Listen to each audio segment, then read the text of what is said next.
古时候，有一位姑娘叫祝英台，她长得漂亮又聪明，不但会绣花剪缝，还喜欢写字读书。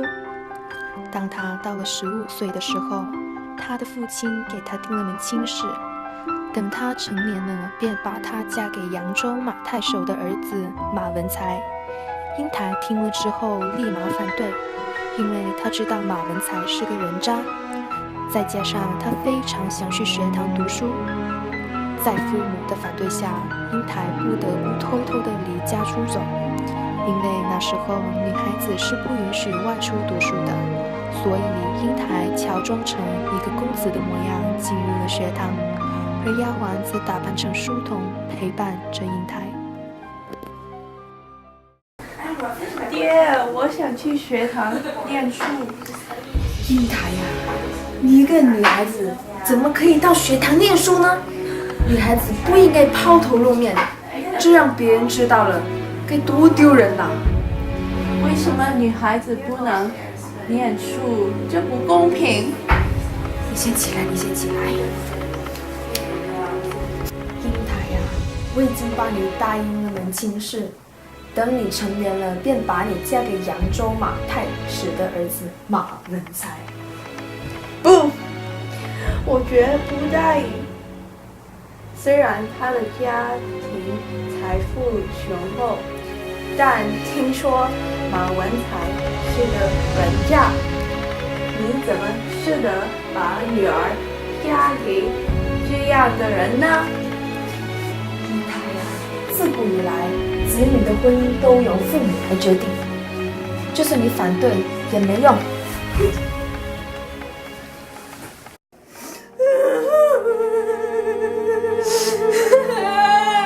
小姐，你哭，你好可怜啊！我不要这样，我不想这样，我要读书。老爷爷真是的，怎么能够这样委曲小点呢？不行，我得想想办法。我想到了，我们不如偷偷的离开家去学堂吧，这样一来我们就不用。你就不用嫁给马文才这个人渣了，这是好主意，我们走吧。哦，等一下，学堂里不可以有女生的，我们得先要换衣服才行。好的，没问题，等我一下。哇，小姐你长得真俊呐！那是当然的。对了，你也去乔装一下吧。好的。小姐，看吧，我也不错吧？超丑美了你！唉，赶紧走吧，再不走，爹娘就会发现我们了。好的。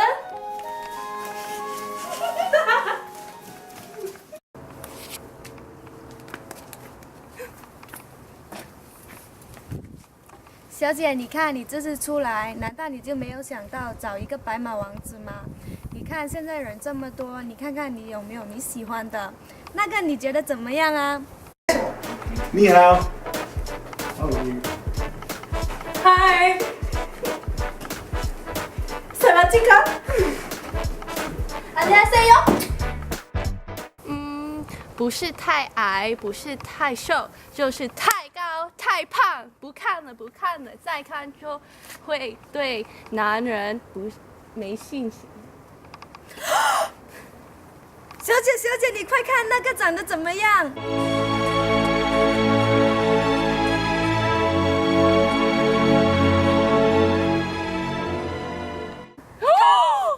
他不高不矮不瘦，长得可真俊了，真棒！哎，公子，你没事吧？没事啊，天气不错呀。在下梁相伯，正赶往戴维斯学堂。在下祝英台，我也正赶往戴维斯学堂。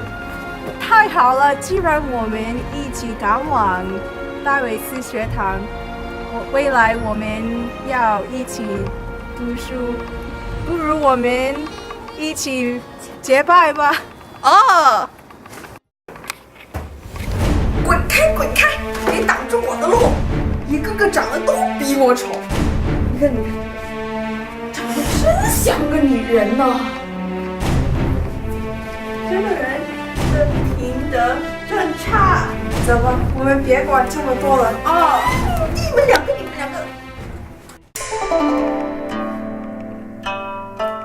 同学们，今天我们讲的是关于男尊女卑。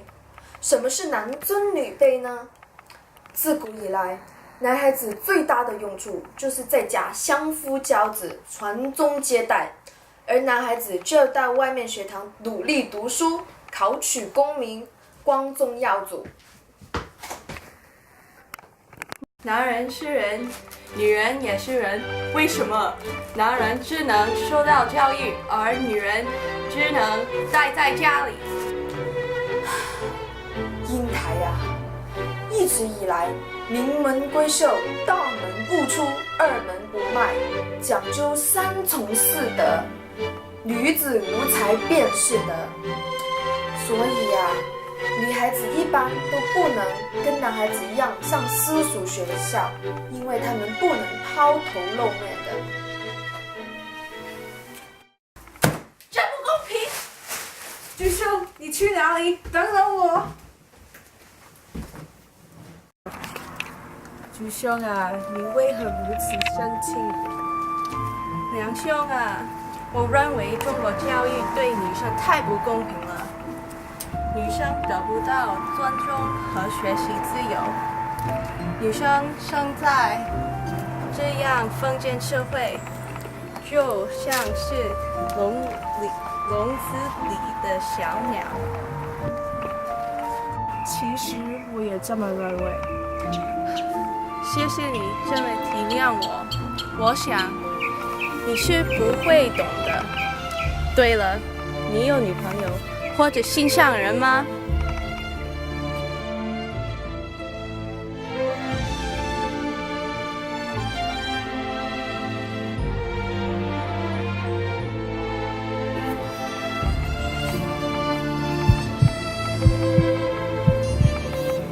公不成，名不正，何来儿女自己？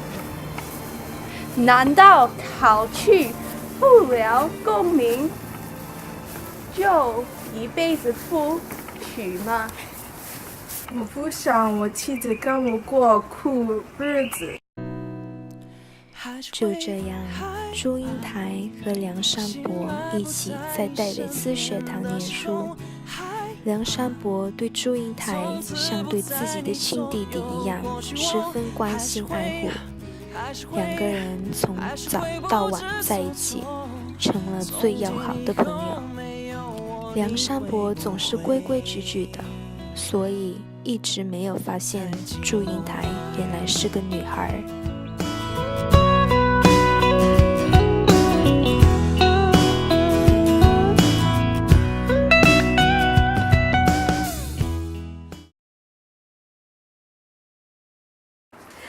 小姐，夫人来信了，你看是不是她叫我们回去啊？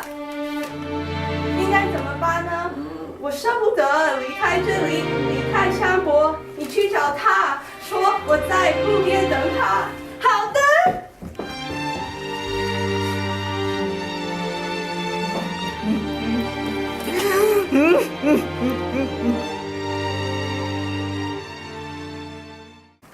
梁兄，有句话，如果现在不说，我怕会后悔一辈子。如果我是女孩子，你会娶我吗？会，我当然会啦。哎，怎么是你呀？当然是我啦，我猜的没错，你果然是一个女人。如果梁山伯要娶你，那我一定要抢到你，你一定是我的。你听着了，哼，再见。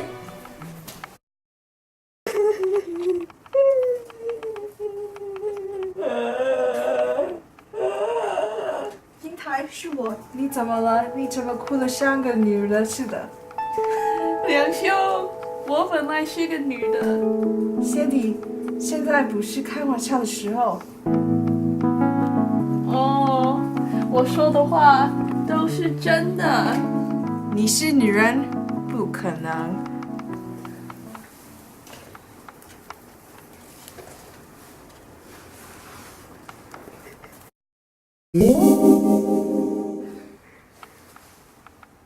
等一下，让我冷静一下，不要理我。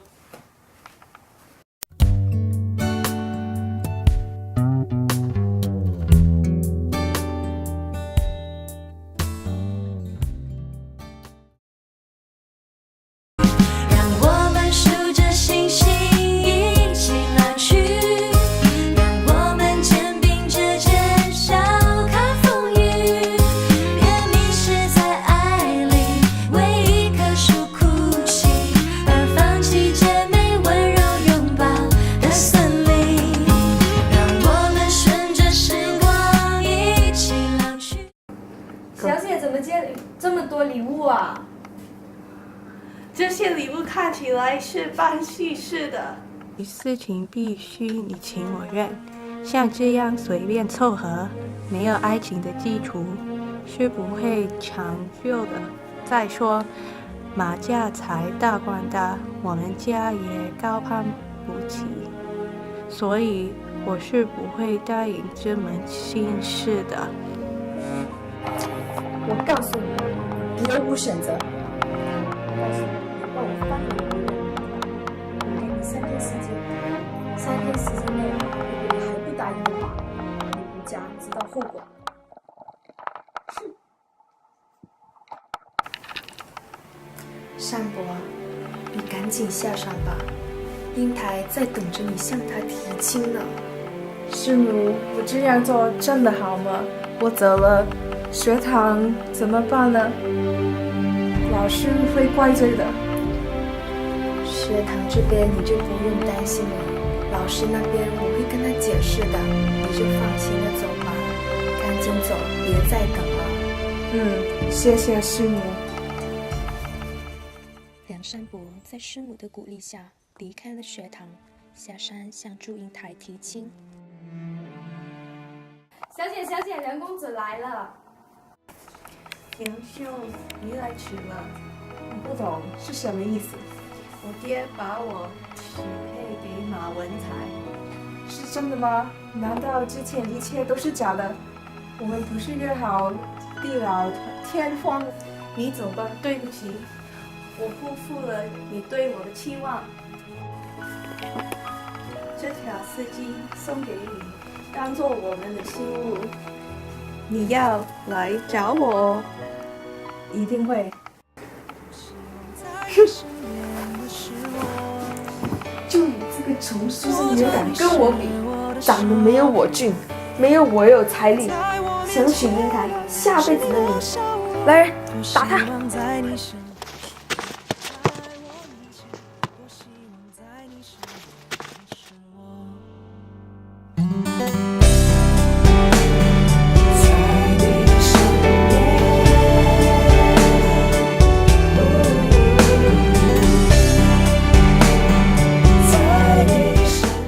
这时候，天空突然雷雨交锋，梁山伯伤心地离开了。